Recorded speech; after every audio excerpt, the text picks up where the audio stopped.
much for joining us for today's session and webinar on Planning Smarter, Not Harder, the 2017 Zerion in Review and What's Next.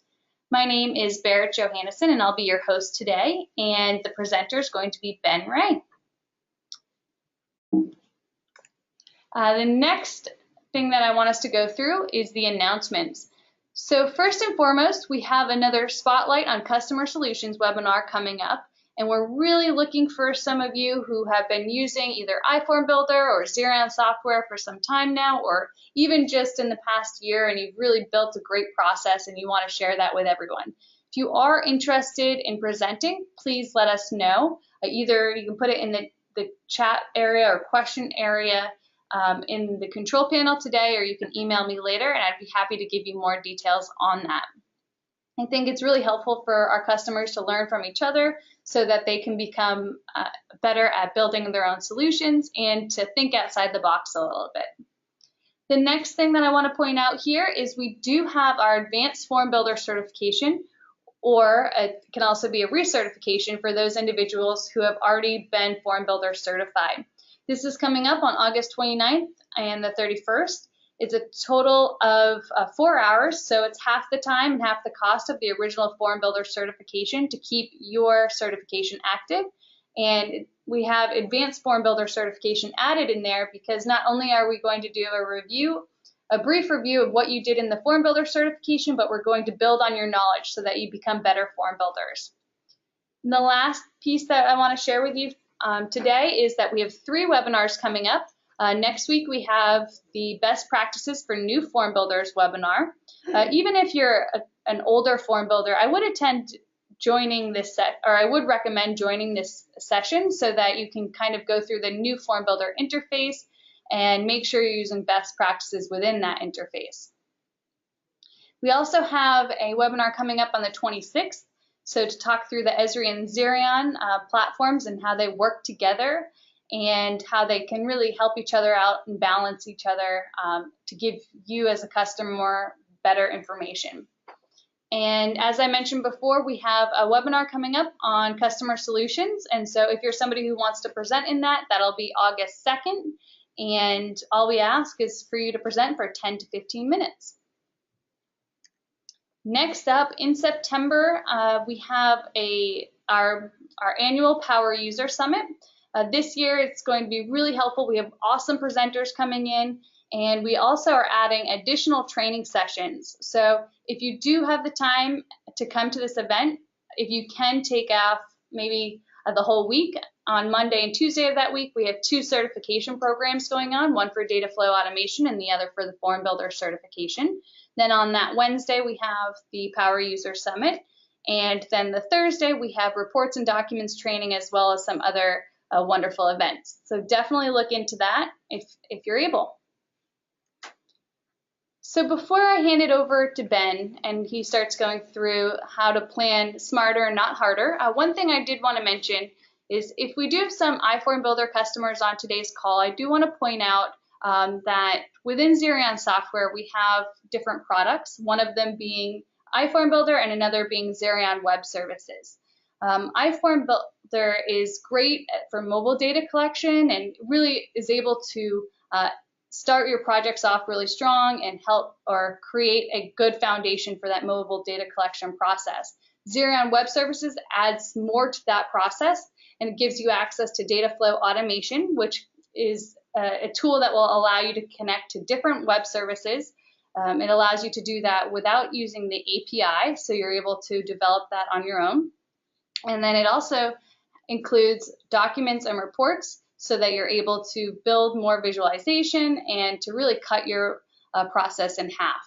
So if you look at that bottom third, the data collection, that's really the iForm Builder side, and the other pieces are the other Zerion Web Service platforms.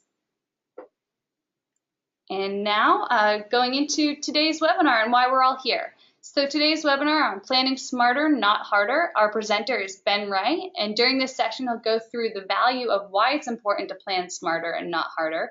He'll go through what's happened in 2017 so far, as well as some of the upcoming plans, and he'll give you some demonstrations on some of the different releases and upcoming releases that we've had so far so that you can take a good look at them to make sure you're using them or you're aware of them.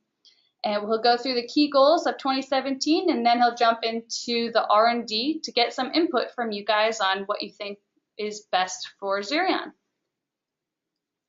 All right, thanks a lot, Berit. I'm really excited to be here. My name is Ben Berit. I'm a product manager here at Zerion Software, and I'm going to be going through the value of planning smarter, not harder, and kind of what we have planned here for the rest of 2017. So a couple large items you're going to see on here in terms of planning smarter is first we want to look out for any breaking changes that are happening. There's a number of things that we do like every year, such as deprecating like iOS levels or introducing new Android versions, and these things may or may not have impacts on your project. So it's really important to be aware there. Instead of being very reactive on this, we want to be proactive when these things happen. We try to put out as much like notes or emails or things in advance to give you ample time to read and react to here. So a couple things here down on the bottom section, the importance of updates. I mean, what really that goes into is you see every software out there really updating all of their applications very frequently, and one of the main things is security. There's a number of security vulnerabilities as technology progresses, and you really want to stay up to date with whether that's iOS, Android, server code. We do our best to really do that. And with that is following release notes. We put out release notes here every week for all of our new applications. And if you subscribe to those forums there, you're able to see what is happening when the apps are released, what's kind of coming in the future as well. Additionally, we do send out emails for more important items, such as like deprecations or larger changes. And we do give ample time for those. So I'd really encourage you, if you're not subscribed already, to subscribe to those emails. And again, just the last thing, I mean, knowing what these updates are in advance can really help alleviate any of these problems that you may hit in the past. So again, it's all about being kind of proactive, staying alert with what's going on our side, and being able to react off of that. And just to reiterate that, Ben, I mean, we've seen in the past where we've had customers who haven't followed those release notes and then run into this situation where they are not able to do the mobile data collection because they haven't planned ahead. So this is a big part of that planning smarter, not harder phase. Mm-hmm. And that's certainly one of the large items we want to make sure is, so anytime there's new updates out, I mean, try to take those as fast as you can there, because you don't really want to get behind for sure. And Ben, I will say this for those individuals who don't know, this is one thing that Ben has taken on as a challenge within our company to make sure that customers are aware of these changes well in advance. So in the past, if you felt like you didn't have enough warning, then we're trying to make sure that that's not the case anymore. And you'll see that during today's session as he goes through some of the upcoming releases where the timeline is pretty far out there, so it allows you some time to plan.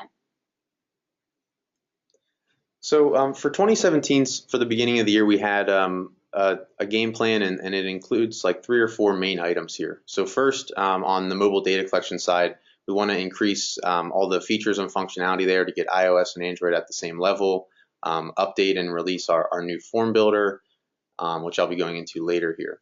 Now, on the Zerion side, in terms of data flow automation, we're enhancing that and doing some redesigns to the user interface, as well as enhancing our Zerion documents and reports platform that a number of you have been using, as well as looking at a number of R&D items and engaging community interest in these things. So I'll be probably reaching out to some members on this call or existing customers, trying to get a look and feel for what types of things you may want to work with in the future, or what things you want added to the platform. So the first thing you mentioned, Ben, was the mobile data collection and the Android feature quality. For those of you who are currently using Android devices, definitely make sure you're paying attention to this section of the presentation, because I think this will really help you for this upcoming year. So Android so far, I mean, we're working through getting this at the same level as iOS, and here's a number of the items that we've completed this year, and then we'll go into the things that we have planned. But first is the partial sync, or validating form structures. Now, what this means is that if you as a form builder, maybe you delete an option list or a subform that's attached to a specific form, that would then make that form maybe unusable or not be able to submit data. So on the device side, you're actually going to be able to see, which I'll go into a demo later, if that form structure is invalid, and it'll alert you there and you can sync to make those changes, or you have to go in and fix that on your own. So we'll go through what that looks like here later on. A change we've made on iOS and Android for the Dropbox API version 2 support. Dropbox deprecated their initial version of the API, which we were using, so we reacted on that pretty quickly and were able to get an update out so you can download that media and PDFs directly to your device. And just noting off of that, I think for those of you who do subscribe to our release notes and our emails, you probably saw a couple emails come through from our team making sure that you were aware that we were aware of the Dropbox API, and we were going to make sure you were taken care of. By the time that they deprecated their older version of the API, we would have something set up so that you could continue to use Dropbox. And moving on to the map view, this is something we actually just released here within the last week. But initially we were using Esri as a base map, and that SDK is quite large and was increasing the size of our application. And we want to use the native Google Maps that's in there, as that's going to be up to date there and going to give us the best security and best performance from an end user side of things. So if you haven't checked that out, download the latest iForm app from the App Store and take a look at that. We've also done a change here. We actually our lowest OS version was 4.0 for Android, and we've recently introduced it to be 4.3. So that is live in all environments. Any white labels or existing apps on the App Store will be at that level. Now the reason we're doing that is about 5 years old now, Android 4.3. So we want to keep up with all the security updates and performance updates that Android has been introducing over the years. And we'll be continually doing that every year, kind of deprecating an older version and supporting the newer versions as well. So moving on to what's planned, you'll see we have a pretty lengthy list of items here. So this will go into 2017 as well as probably push into 2018 here. But one of the first things for any folks who have high security requirements or work in the HIPAA environment space, we're actually going to be working through doing an encrypted database option. So we'll actually encrypt the database as well as even encrypt it down to the element level, as well as having like a challenge password similar to what you see in iForm ES right now on the iOS side of things. We're also going to be working through the localized error messages and like done and sync buttons. So right now on Android, we only support 4 or 5 different languages for the localized error messages and buttons, and we're going to be supporting multiple more languages there to get it on at the same level as iOS. Now, a number of you may have used different reference IDs and things in the past on the iOS level, but they did not work on Android. So again, we want to look through all those ones and see what's missing and make sure we can implement those here too. And then there's a couple more here, but the main one I want to point out here is the attachments. So right now, using the attachment widget, you can't download any of that information local to your device, such as videos or PDFs or HTML files. And we're going to be allowing that here come the end of the year. Additionally, we want to work through another item, which is batch assigned records. This is happening on iOS, Android, as well as our server side of things. But let's say you're assigned like 30 records or something. It's going to download one of those records at a time, which it takes like, let's say 5 to 10 seconds for each record, which is going to be a long download time. And we're actually looking at doing that in batch. So we'll download all 30 at once, and it'll download much faster too. So again, increasing the speed and performance, especially for those folks with lower connectivity. Now, for those of you who are using Android devices, I hope that so far in 2017 you have noticed a big difference as far as all the work that's being done and the quality to the iOS, because I know for myself, we have seen a lot of improvements and they just keep pushing them out. So I hope everyone else sees that as well. And we'll continue to do that here. And moving in, I wanted to just show a quick video on the Android side of things. So let's play this. But basically, this is the new map view that we've introduced here. So again, you're going to see it's using Google Maps. It's going to be very similar to before in terms of functionality. It's basically a different base map, but we're able to do a number of items here. So you're able to click and hit your current location button, and that's going to zoom you to directly where you're at. Before we did not have that. So again, you're going to see that change there. You can also click that other button there on the bottom left. That's going to take you to all of your records. So it's going to show the 2 records that you may have in draft view. So you can see those there on a map. You'll see I also switched to a satellite view. So again, you can tick that button there in the bottom left and see the satellite view. We also have our location priority here, as you've seen before. So again, these should not be a change to what you see to date, but you see the point is moving based upon what priority I pick. And right there, what you saw is I actually selected a point, and it showed all the records in that location there. So I select that, and if I tap on one of those, I'm able to open up the record and make any modifications to it. So that's really the extent of the map view update that we've had. Again, that is available on the Google Play Store today. If you are using an Esri widget, you'll see right here we're able to use the crosshairs and drop a pin at a specific location. So again, that's going to be very similar functionality to what you've seen before.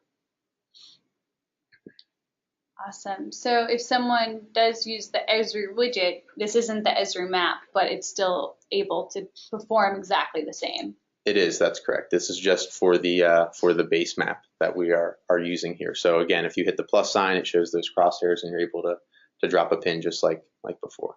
Now, some questions that I've heard before is people would like to have a version of the map stored locally. So if they're in an offline area, they'd like to have access to that map still. I know Google Maps does have that ability when you have it on just the Google Maps for directions on your device. Is this something that we could potentially look into in the future? Yeah, I think so, and that's one of the items I'm actually going to mention here on the R&D side of things, but looking at increasing what our mapping offering looks like. Maybe it is offline maps or embedding different base maps on here for your use. So again, that's definitely something we'd be interested in looking at, and we really appreciate some feedback from the community on what you're looking for there too. So on iOS, you're going to see a number of the things we're actually on the same as Android. So basically, we've worked through the partial sync and the validate form structures, which I mentioned before. If you have an option list or a subform that's maybe not attached, your form may not function properly. So again, we've instituted that check, and I'll show a video of kind of how that works here in just a minute. And on the same note as Android, again, the Dropbox API version 2 support.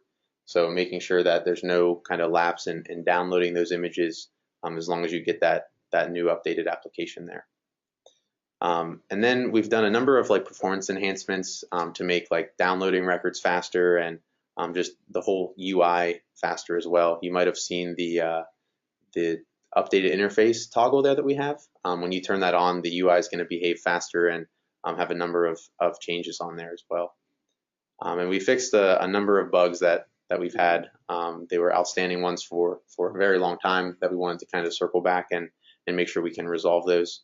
And we'll be doing that kind of moving into the future as well. So some of the things that we have planned here, every year for the past many years, we've been supporting the newest iOS release. And you might have heard Apple released iOS 11, and I think it's going to be released to folks here pretty shortly. But we are gearing up to support that and release a version of the app specifically for iOS 11 support. Now, do you think that will come out at the same time that it's the iForm or data collector version of iOS 11 will come out at the same time that iOS 11 comes out? I think it'll be around the same time. I mean, we have, fortunately as developers, we get a preview to what the iOS 11 looks like, so we're able to build that there, but I'd say probably around that same time or within a couple weeks. One item you see here is ability to support apps better. The reason we're looking at something like this is really to support you as the end users better. If there is something where your JavaScript's not behaving correctly and you need to send us a database file, that's next to impossible to do right now. So we want to be able to have a way where you can just click a button and it'll send us the database file, and then you're able to we're able to support you and give you a resolution through that. So you're thinking that would be a button within the app itself? Yeah, maybe. I mean, some way to, if there is an issue, you can go into settings and export a database file for us without sending the device to us directly. Another one here is improving the method of how we monitor app health. To date, I mean, if the app's behaving slowly or something, we don't have too many monitoring tools in there. So we're looking at putting in things such as Crashalytics to see when crashes happen or what folks are doing to give a better user experience as well. And again, same thing on the Android side as iOS here is batch assigned records. So being able, if we assign 30 or 40 records to you, it can be downloaded all in as one big record instead of 40 smaller records. So I want to go over the partial sync here and the validating structures. So in the settings menu, you're going to see an option for validate form structures that I just clicked, and it's actually going to show that our form structures are not validated.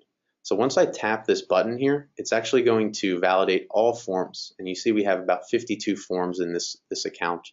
But if we scroll down, we're going to see which form is invalid, and you're going to see here it's on the left with that red hazard icon there, meaning we can't even use that form. Because if the form structure is invalid, we most likely are not going to be able to submit the form, so we don't even want to show let folks access that. At this point, you as an end user would let like your form builder or someone know that this structure is invalid, and they would have to go in and figure out what is invalid about this. So I think this is really, really helpful. As a form builder, this is something I want to make sure that I always have turned on before I even deploy a form to my end users, because it doesn't make sense for me to share anything with them that they won't be able to use. Do the end users need to have the validate form structures turned on? Yes, they would. I mean, that's a toggle that you can go in there and turn on or off. I think it's definitely most important as a form builder there, but as an end user, you want to see that as well. If maybe you have a poor connection zone and you can't download this form, that's another way this could happen as well too. So we recommend to keep that turned on so you can identify those issues if they come up. So one of the things I noticed though, when you do have this turned on, it does take a little bit longer to sync your device. So and it wouldn't always make sense for end users, but if they're having issues, this is one way to kind of troubleshoot that.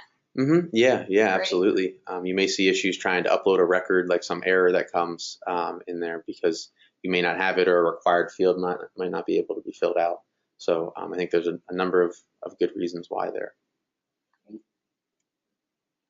So then with the mobile data collection, we've talked about the end user side and the mobile device side. So let's go into the web portal, because I know that there's been a lot of updates as far as some on the admin side, but a lot more on the form builder side. So this year we've completed a number of items here, and first starting with the Dropbox update. I mean, you definitely would have seen this is kind of top of mind, but we now support Dropbox version 2 API, which allows folks as they submit different types of media, whether it be signatures or drawings or photos, they'll store seamlessly to your Dropbox account as they did before. One other update here is the feature is called post-trigger processing. And what this allows for is if you have maybe, let's say you have 100 or 1,000 records in an account and you want to fire those to your post endpoint. There's no easy way to do that right now besides either editing and saving each record or writing an API or something like that. So this is actually a new button that we've added that I'll demo here later. But basically when you hit this button, it'll fire all that information directly to your webhook and fire any assigned to widgets and things like that. So it is a really powerful feature. The next one we've added is actually in the form or data collector section, but basically what this allows you to do is if you want to create a data flow, if you're familiar with our Zerion data flow, you can actually say, let's take this form and let's build a data flow and connect it. So once you do that, it actually creates a data flow and a webhook and it will allow data to be stored directly into that data flow. So if that didn't make too much sense, I'll go through a video here of it later to show you how this all looks. We actually did this year another security audit. And the reason this is really important is we want to make sure that we have a third-party kind of audit our existing iForm Builder and data collector side of things, and see if there is any vulnerabilities. Now we're going to be upfront. There certainly was some vulnerabilities found. We've already fixed a number of those items, and they already are deployed to production. So we're going to be continually doing that year after year on our services to make sure that they are up to date from a security perspective. So one of the questions that came in, Ben, was about the post-trigger processing. For those individuals who are new to it, are there any restrictions that they should be aware of? Yes, certainly. So we actually only allow this thing to happen 5 times per day for your specific server. So the reason we do that is because we don't want you firing a million records in and just keep clicking that many times, because that's going to put load on our system and most likely put load on the system that it's being sent to as well. But other than that, I mean, you can send that information, but you can only run this function 5 times per day. When you say 5 times, does that mean 5 different records, or what does that actually mean? So there's actually a button on the list view that you're going to see, and when you click that, it's actually going to fire one or many records. So every time you click that button, that counts as one use. Okay, so you can select more than one. Great. Yep, that's correct.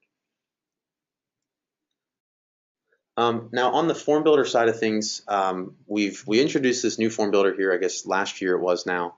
But if you haven't started using it, I'd really encourage you to use it. This was built for our team as well as our customers to make sure that you have a better experience building as Flash is being deprecated. So again, it is very much new and improved on the option list builder side of things. So you're actually able to upload CSV files into there and manage your option list that way. In the old form builder, we used to have a device view, and we still have that today, but we also have introduced a new list view. And this list view is able to be like an Excel-like interface that lets you modify your forms there and see everything kind of in one big picture. So it's very helpful on that side of things. Again, I didn't mention it earlier, but it is running in HTML5 to give like a better UI and experience to the end users. And overall, I mean, we took into account what the community said on the old form builder and some of the challenges that we had, maybe things that were slow to do, and figured out how we could reduce button clicks and make it faster and easier to use. So overall, it is much easier to use on there. And again, I encourage you to start using it if you have not already. So this year we did our feature frenzy, and we're planning on doing one next year as well. But again, if you're not too familiar with the feature frenzy, it's actually a set of functions or new features that we want to add to the Zerion platform, and they're voted on by the community, and they go through a series of tests, and then eventually one is voted on, and that's what we implement. So the one that we did this year was actually form and option list dependencies. So the reason why this is important is because if you have a form and or a subform that like a photo subform that's used in many spots, and you delete it, it's going to actually invalidate all of those forms. So when you try to hit the photos element, it goes nowhere because there is no subform. So if you're deleting or modifying a subform or an option list, you want to see where all it is used at, so then you can make those changes appropriately. So I'm just going to go through a quick video here of the changes that we've made. So if I'm going to find a photos subform here, and we're going to open this up, and you're actually going to see a new button here at the top right that shows the form dependencies there. And if you click on that button, what it's going to do is show you a little description about the form dependency, but then every form that is impacted.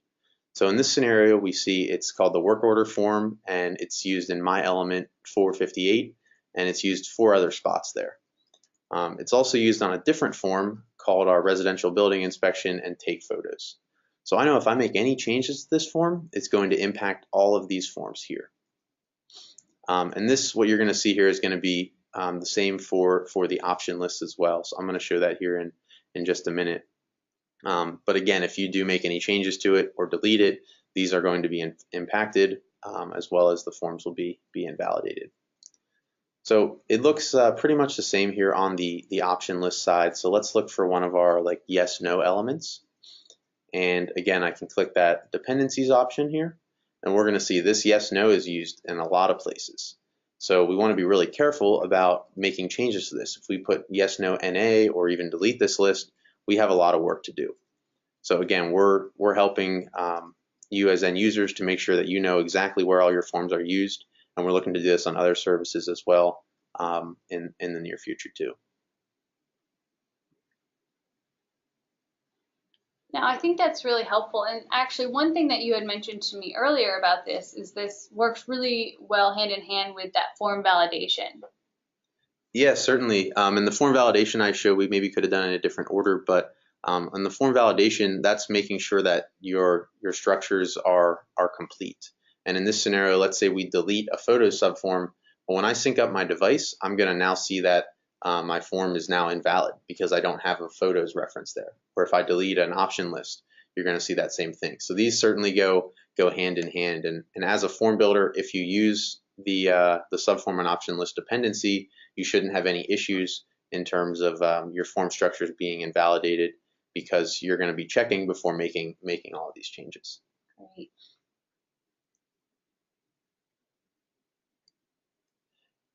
So now moving on to stuff we have kind of planned here for the rest of the year and into 2018. Again, this was on iOS and Android, but this does require a server update as well.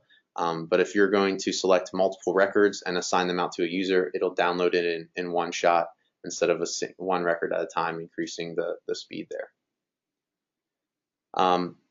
Additionally, we've had a number of requests from the community on the new form builder to allow CSV download. The reason for this is because you may want to manage your option list not in our side, but in a CSV or an Excel file. So you can download it. You'll be able to download an existing option list, make changes to that option list, and then you'll be able to upload that option list into the form builder there. Also in the option list manager, we have a number of bug fixes and improvements that I'll go over here in the next slide.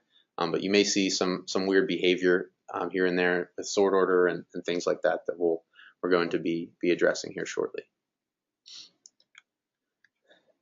So specifically for the form builder, if you've been using it, you may have seen some issues or some errors that occurred here and there, and we really want to get these things resolved as soon as we can. So these fixes will be coming out here pretty shortly. But one of the main things was if you're rearranging elements, maybe moving a text field to the top or to the bottom of the form, there'd be an issue where sometimes it would not save, which means effectively you couldn't rearrange your element, which is obviously a large issue. So we're going to be fixing that. In the option list side of things, we have our sort orders there, and when you may be adding new option lists or deleting options inside of the list, there's issues where it may not save in there as well. So again, that is happening from time to time, so we want to fix those too. The way the old form builder actually worked with labels and key values, we're actually going to be bringing that functionality to the new form builder as well. Meaning, let's say you type in first space name, the key value is going to be first underscore name, and use database friendly keys. If you'd like to change that yourself, you certainly can, but look for that change coming here in the next few weeks too. And something you may have seen a little bit is this rogue 500 server error that may be coming up when you're loading forms or anything like that. For now, you can just refresh your page and the error should go away there, but we are tracking down this error and figuring out the best way to resolve this one as well. So if you did miss it back about 2 months ago, we sent out a message saying that our classic builder, the deadline will be extended. Now we did not give a date for when that will be extended, so I'm sharing that one here. But we did have it set for the end of June of this year, but obviously that didn't happen. We have a number of things we need to fix in the new form builder before we can remove the old one. So the new deadline here is the end of Q1 on 2018. So just giving this a heads up for users to prepare to get their team trained up and transition to the new form builder if you're still working on the old one. All right, so I did want to go through a little demonstration here of what we've added on the iForm and data collector side, and this is going to go into the post-processing that looks like there were a couple questions on earlier. So basically how this works is we're able to see a list of all of our different forms we may have in here. And what we're able to do is actually click a trigger post-processing button. But before we do that, we actually want to show how to create a data flow for that. So you're going to go into your form assignment, similar to how you set up any other post endpoints, and you're going to click Assign. And down at the bottom, if you are using the Zerion Data Collector, you're going to see a new button for Create Data Flow. It looks like I picked the wrong form here, so just give me a second. But once you hit Assign, you're going to see a new option for Create Data Flow. And you can just hit that option right there, and it's going to give you an option to put in a name for this endpoint, specify a data flow name, and then you can put in your email address for any errors that may happen. And I'd really recommend turning on guaranteed delivery as always to make sure that all these records get through.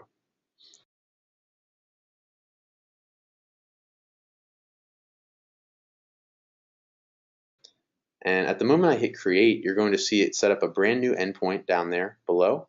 And now we can look at pushing the data directly into our data flow. So again, you do have to have a Zerion data flow account for this to work. But you're going to see that trigger post processing button on the list view. So you can select one record and it'll fire that one single record and it'll push it directly into Zerion data flow.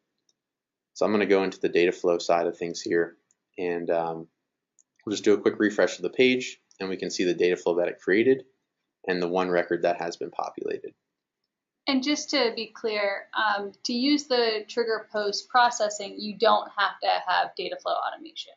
Yes, that's correct. That's correct. Just to set up the create data flow button inside of form assignment. So what I can also do here is I can actually, if I don't select any records, it's going to send all records, meaning I have 13 records in here, so it's going to post all of those directly to the Zerion data flow. And as I refresh this, we're going to see here comes all the records directly into the Zerion data flow automation. So instead of editing and saving each one of these records and sending them in, all you have to do is click the trigger post processing button and the records are directly in there. So again, making the connection of these two services pretty quick and seamless there.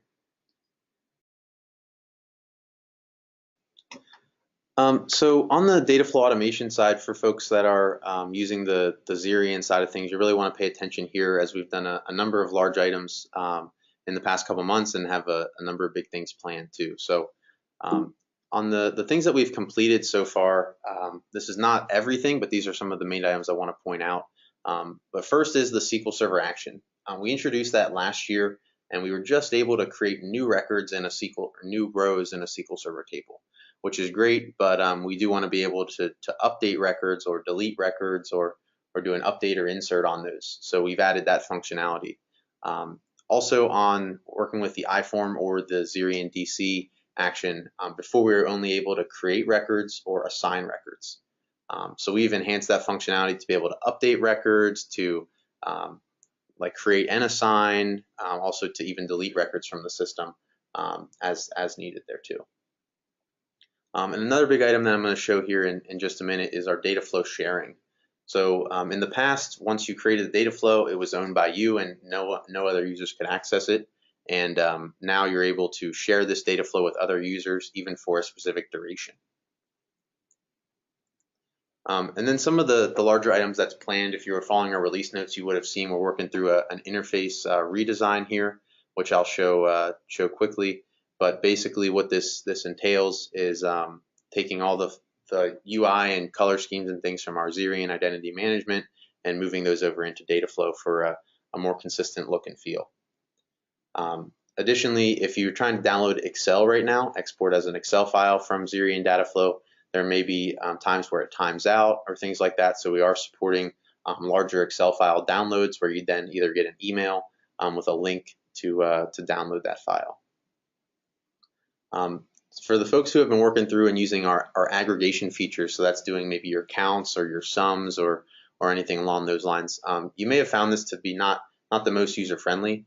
So we're looking at ways to maybe incorporate some sort of like drag and drop functionality for this if you want to do a sum or group by functionality there. So again, that'll be a redesign of that will be coming up here in the near future. As well as scalability. We've already done a number of those items for rate limiting, so we only allow so many records to go into the system at a certain time period to allow for a good user experience for all users. But we do want to kind of extend that to the APIs and through the record sets as well to make sure the system is very scalable too. So I do want to go through and just show some of the changes we've made here to Zerion data flow. So the first one I want to look at is data flow sharing. And if you actually hover over, if you're opening up a data flow and you have your data flow, you hit share data flow, then you'll be able to choose one-to-many users to share it with. And you can share it for a duration if you wish, maybe only 12 hours, or if you say none, that'll be shared for as long as you allow. And then you're able to hit share. And at this point, that request will go over to the user and they will just need to accept that share and they'll be able to access that specific data flow. So you're going to be able to see it over here in the accessed entities once they've accepted it. So you see there's 3 users who have accepted mine. My share, I'm able to either change the expire time. Maybe I want to have it expire in 1 hour or maybe 180 days. Or you can even remove access for a specific user here. So just by clicking remove access, now this user will not have access to the data flow any longer. Maybe they left the company or is in a different position. You want to be able to easily revoke those rights. Now moving on to the data flow UI redesign. This is what the current UI looks like for data flow. And you see it's a pretty consistent look and feel here, but it does not match what our Zerion Identity Management has. So as we change this and load the new one up, you're going to see that it has definitely a different look and feel here. The functionality is going to be pretty much the same, but you see our filters look different here. You're able to select maybe one-to-many many connections that you have. We're going to be applying this through connections and all the data flow builder screens as well. Let's say you maybe edit a connection. You're going to see a little different look and feel here as well, but again, the same types of functionality. At the top, you're also able to share a connection or go back directly to your connection screen here. So again, we're going to be working through that here. This is if you create a new connection, you're going to see a configurations, set up a name, select what type of connection you have. Maybe it's a SQL Server connection, and you can enter all your SQL details to integrate your iForm or data collector data directly to SQL Server. So again, a number of new things that we already have or new things that are coming here in the near future. So again, subscribe to those release notes, stay up to date on that, on those items. And the new interface is all of data flow automation, not just the connections. Yes, it is. That's correct. The plan is to work through connections first and then move to the other items later on. Great. So on the Zerion document side of things, we released this here at the beginning of the year. And I did want to go over some example use cases and some ways we're pushing documents and reports to some new heights. So inside of here, you might have seen some details that we're looking at some more vertical focused solutions, specifically in the residential building inspection space. So we now have a solution directly for residential building inspections where users will submit records from their device on a building inspection, and then it'll actually build a customized document for them, and it can invoice the homeowner directly from here. So again, this was all built through Zerion Documents, a very simple like drag and drop interface, do a bit of field mapping, and then configure where you want your documents to go. And with that, once these documents are created, they can then be delivered to a number of places here. So just a couple of locations I want to point out. If folks have been interested in integrating our data or our documents with these other systems, we can send it to just basic email. You can upload it to FTP servers. There is a direct Salesforce integration with that. You can also do different like document signing software such as DocuSign and items like that. So again, this list will be growing as we add more to here, but this is what it is right now, and you can integrate with pretty much a lot of the main places you need to store your information. Now on to Zerion Reports. Zerion Reports is our reporting solution here that encompasses different reports. So that would maybe be charts and dashboards and KPIs and things like that. which was introduced here last year sometime. But we've done a couple items on here that I'm going to go over here real quickly. But first is new responsive charts have been introduced. So basically this is using HTML5 and a new charting library that looks better on mobile as well as on the computers as well. And you'll see, and again, continue following the release notes for that, as you'll see a number of items through there. We've also increased some improvements to our lookup columns. So you can actually specify what data type you want to use as a lookup, which if you look at the release notes there, you can go in and get some more detail on that. And one of the big features that's been enhanced here is the scheduling of email reports. Before you can only say, let's send it here at a specific date and time or every week, but now this actually supports periodic schedules. So you can say like the first Monday of the month at 10:30 a.m. That may change. It's not always going to be the fourth day of the month or anything like that. So again, you can do periodic schedules. So on the in the residential building space, the solution I was talking about, as these inspections are performed, they are sent a document so they can see what their inspection looks like. But you as a company performing these inspections may want to see a high-level overview of the inspections performed to date and a couple KPIs. So this is one example of a dashboard that's been built for this use case, and it shows a number of KPIs here at the top, such as inspections and number of in-passing inspections, and a number of different charts, reports, and graphs that you can see in here. So again, this can all be customized using the simple drag and drop interface, and this is a web page URL that can be embedded somewhere or shared securely through the sharing functionality.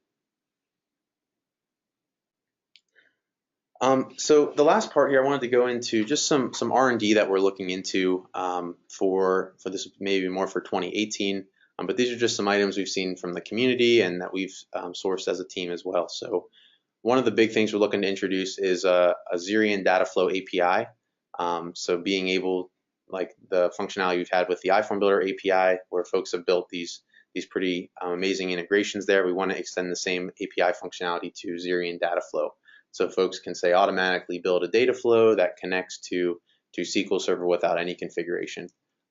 And for every form you do, it can do that. So I think there's a ton of potential within that item there. And Ben, before you go too much further, I hope everyone's paying special attention to these, because we are going to poll you after this to see which ones you're most excited about.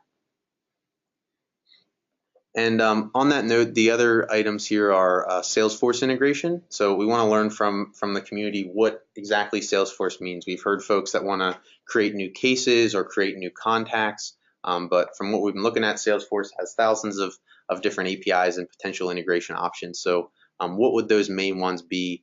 We'd really be looking for some feedback on that. Also, another highly requested feature has been scheduling. So this would be the ability to maybe schedule records to be assigned or schedule reports to be sent out or something along those lines. So again, we want to hear kind of what scheduling requirements you as end users will be looking for as well. Web forms is another large one as well. So right now we have an iOS as well as an Android client, but we are looking at some details and what maybe a web form looks like that would run either on a desktop or run on a device that's not iOS or Android. That would include all the similar functionality that we have on our native clients too. We are doing some heavy research in the mapping space here and seeing what functionality folks are looking for in terms of mapping, whether it's embedding custom base maps there. Mapbox is one of the providers we're looking at as well to see kind of what functionality they provide in their maps and how we can integrate directly with them. Another item here is on our marketplace. This is a longer term goal here, but really we want to make sure that folks have the ability to build and stand up solutions using our data flows, our reports, our documents, and then be able to offer them to their customers through our marketplace. So again, this would be definitely a big ticket item. We want to hear kind of what customers are looking for out of this as well. And then something that I think I'm really excited about for sure is these anypoint connectors. This will be something that would happen on the data flow side of things. but would allow you to create your own like custom actions or connectors to other systems. So maybe you have an in-house system, or we don't support maybe it's MySQL or some other database environment that you want to connect to. You'd actually be able to write your own connector in there as well, instead of waiting for us to develop something. So again, it does open up the community to build kind of what they want directly, and then this could also be offered either through the marketplace or directly in Zerion Dataflow. We're getting to the end of our webinar here today. So some of the other things that I want to make sure that we discuss is the community. If you're not a part of our community, please make sure that you do join the community in Zerion Customer Success Center. We are updating our community and the look and feel of it to make it more interactive and make it more beneficial to you as users. So please keep your eye out for that as well.